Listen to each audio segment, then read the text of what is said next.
Hi అండి. అందరూ ఎలా ఉన్నారు? Welcome back to the sweet home. ఈరోజు వీడియోలో ఎంతో టేస్టీగా ఉండే స్వీట్ కార్న్ పకోడీని ఎలా తయారు చేసుకోవాలో చూద్దాము. ఈ స్వీట్ కార్న్ పకోడీ పైన క్రిస్పీగా, లోపల కొంచెం సాఫ్ట్‌గా తింటుంటే చాలా బావుంటుంది. ఈవినింగ్ టైంలో పిల్లలకి ఇలా చేసి పెట్టారంటే చాలా ఇష్టంగా తింటారు.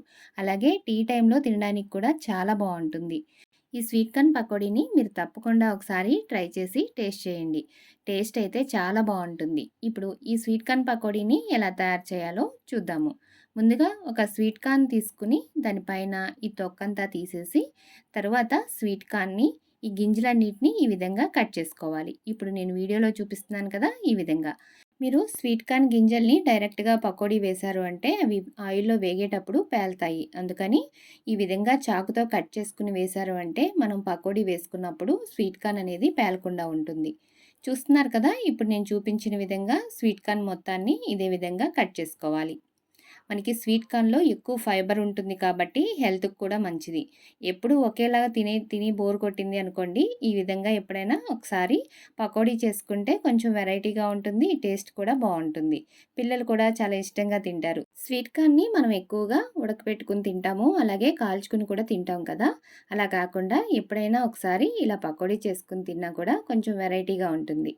ఇప్పుడు మనం కట్ చేసిన స్వీట్ కార్న్‌ని ఒక బౌల్‌లోకి తీసుకొని అందులోకి 2 ఉల్లిపాయలని ఇలా నిలువుగా సన్నగా కట్ చేసుకొని వేసుకోవాలి. అలాగే ఒక 4 పచ్చిమిరపకాయలని చిన్న చిన్న ముక్కలుగా కట్ చేసుకొని వేసుకోవాలి.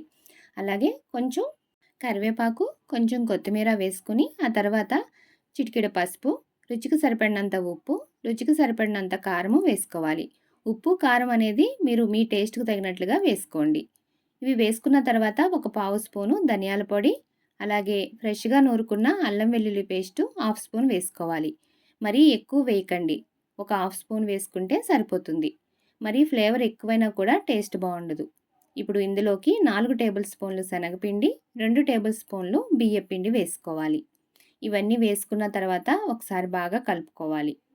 ఇలా కలుపుకున్న తర్వాత ఇందులోకి అవసరాన్ని బట్టి కొంచెం కొంచెం నీళ్లు వేసుకుంటూ కలుపుకోవాలి. ఇందులోకి నీళ్లు కూడా ఎక్కువ పట్టవు. ఒక 2 లేదా 3 టేబుల్ స్పూన్ల నీళ్ళైతే సరిపోతాయి. ఇలా కలుపుకున్న తర్వాత ఇప్పుడు నేను వీడియోలో చూపిస్తున్నట్టు కొంచెం కొంచెం వేసుకుంటూ కలుపుకోండి. మరీ ఎక్కువ నీళ్లు పోసేసి మీరు పిండిని పలచగా చేశారనుకోండి, పకోడీ అనేది మీకు క్రిస్పీగా రాదు. అందుకని నీళ్లు చూసి వేసుకోండి. పిండి మొత్తం కలిపిన తర్వాత కన్సిస్టెన్సీ అనేది ఈ విధంగా ఉండాలి. అప్పుడే మనకి పకోడీ క్రిస్పీగా ఉంటుంది. టేస్ట్ బావుంటుంది. చూసారు కదా! నేను తీసుకున్న నీళ్ళల్లో ఒక 2 టేబుల్ స్పూన్లు మాత్రమే వేసుకున్నాను. ఇప్పుడు ఇలా కలుపుకున్న పిండిని పక్కన పెట్టేసుకుని, స్టవ్ వెలిగించుకుని, ఇప్పుడు ఒక కడాయి పెట్టుకుని, అందులోకి డీప్ ఫ్రైకి సరిపడా ఆయిల్ వేసుకోవాలి. ఆయిల్ వేడయిన తర్వాత మనం కలిపి పెట్టుకున్న పిండిని ఇలా చిన్న చిన్న పకోడీల్లాగా వేసుకోవాలి. ఇలా వేసుకున్న తర్వాత వెంటనే కలపకుండా స్టవ్‌ని మీడియం ఫ్లేమ్‌లో పెట్టుకొని ఒక 2 నిమిషాలు వేగనిచ్చి ఆ తర్వాత నెమ్మదిగా గరిటెతోటి కలుపుకోవాలి. మీరు వెంటనే కలిపారు అంటే మనం వేసిన ఈ స్వీట్ కార్న్ అనేది విడిపోతుంది. అందుకని కొంచెం వేగిన తర్వాత ఇలా నెమ్మదిగా కలుపుకొని వేయించుకోవాలి. పకోడీ అనేది ఇలా గోల్డెన్ కలర్ వచ్చేంత వరకు వేయించుకోవాలి. అప్పుడే మనకి క్రిస్పీగా ఉంటుంది. ఇలా లైట్ గోల్డెన్ కలర్ వచ్చింది కదా! మరి కాసేపు వేయించుకుంటే మనకి చక్కగా పకోడీ మొత్తం గోల్డెన్ కలర్‌లోకి వస్తుంది. చూసారు కదా! ఇలా వచ్చిన తర్వాత వీటిని ఒక ప్లేట్‌లోకి తీసుకొని పక్కన పెట్టుకోవాలి. ఇప్పుడు ఇదే విధంగా మిగిలిన పిండిని కూడా పకోడీల్లా వేసుకోవాలి. ఈ స్వీట్ కార్న్ తోటి పకోడీయే కాకుండా వీటితోటి వడలు కూడా తయారు చేసుకోవచ్చు.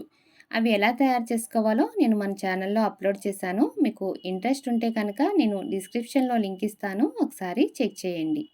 మనం ఈ పకోడీలో వేసిన పచ్చిమిరపకాయలు, అలాగే కరివేపాకు ఇలా ఆయిల్‌లో వేగి మనం తింటున్నప్పుడు మధ్య మధ్యన ఆ పచ్చిమిరపకాయలు తగులుతూ ఉంటే టేస్ట్ అనేది చాలా బావుంటుంది. అలాగే మన ఛానల్‌లో ములక్కాయ నిలువ పచ్చడి, కాకరకాయ నిలువ పచ్చడి, టమోటా నిలువ పచ్చడి ఇలా నిలువ పచ్చళ్ళు కూడా చాలా రకాలున్నాయి. మీకు ఇంట్రెస్ట్ ఉంటే కనుక నేను డిస్క్రిప్షన్‌లో లింక్ ఇస్తాను. ఒకసారి చెక్ చేయండి. ఇలా తయారు చేసుకున్న పకోడీని ఒక ప్లేట్‌లోకి తీసుకొని సర్వ్ చేసుకుంటే ఎంతో రుచిగా ఉండే స్వీట్ కార్న్ పకోడీ రెడీ అయిపోయినట్లే. మీరు తప్పకుండా ట్రై చేసి మీకు నచ్చింది లేనిది నా కామెంట్ సెక్షన్‌లో కామెంట్ చేయండి. అలాగే ఈ వీడియో నచ్చితే కనుక ఒక లైక్ చేయడం మాత్రం మర్చిపోకండి. నా ఛానల్ ఎవరైనా ఫస్ట్ టైం చూస్తుంటే కనుక సబ్స్క్రైబ్ చేసుకుని పక్కనే ఉన్న బెల్ ఐకాన్ క్లిక్ చేస్తే నేను ఎప్పుడు వీడియో అప్లోడ్ చేసినా మీకు వెంటనే నోటిఫికేషన్ వస్తుంది. Thank you for watching.